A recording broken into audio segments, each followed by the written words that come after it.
আসসালামু আলাইকুম।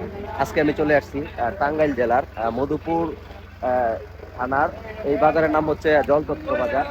হ্যাঁ, জলছত্র বাজার, যেটা ময়মনসিংহ এবং টাঙ্গাইল রোডের মাঝখানে জলছত্র বাজার যেটা বলে। আর এখান থেকে সারা বাংলাদেশে হচ্ছে কি আপনার এই যে কলা যেটাকে দেখতেছেন, পুরো সারা বাংলাদেশে এখান থেকে কলা সাপ্লাই হয়। আবার ওই দিকে হচ্ছে, ওই সাইডে হচ্ছে আনারসের বাজার যেটাকে আমরা বলি, মানে মধুপুরের আনারস এবং মধুপুরের কলা হচ্ছে এই জায়গা থেকেই সাপ্লাই হয়। আর ওই সাইডটা পুরোটাই কিন্তু মানে কলা, ওই পিছনে সবগুলো কিন্তু কলা। আর এই যে ছোট ছোট গাড়িতে কলাই ঢুকেছে, আর এইগুলো তো হচ্ছে এই ট্রাক গুলোতে কলা উঠতেছে।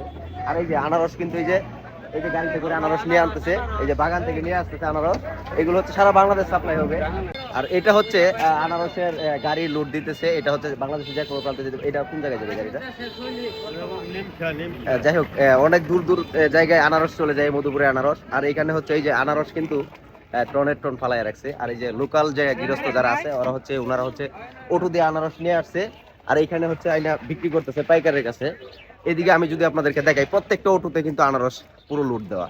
এগুলো হচ্ছে আপনার লোকাল গৃহস্থ যারা আছে তারা নিয়ে আসছে, আর এগুলো হচ্ছে পাইকারের কাছে বিক্রি করবে। আর পাইকার করবে কি, দেশের বিভিন্ন প্রান্তে এগুলো পৌঁছায় দিবে। যেরকম হচ্ছে ঢাকা কারণ বাজার, সিলেট, রাজশাহী, মানে সব জায়গায় এই জায়গা থেকে আনারস যায়। ওই সাইডটা কিন্তু পুরোটাই আনারস, ওই যে সাইডে আনারস ফেলে রাখছে, আর ওই সাইডে হচ্ছে কলা।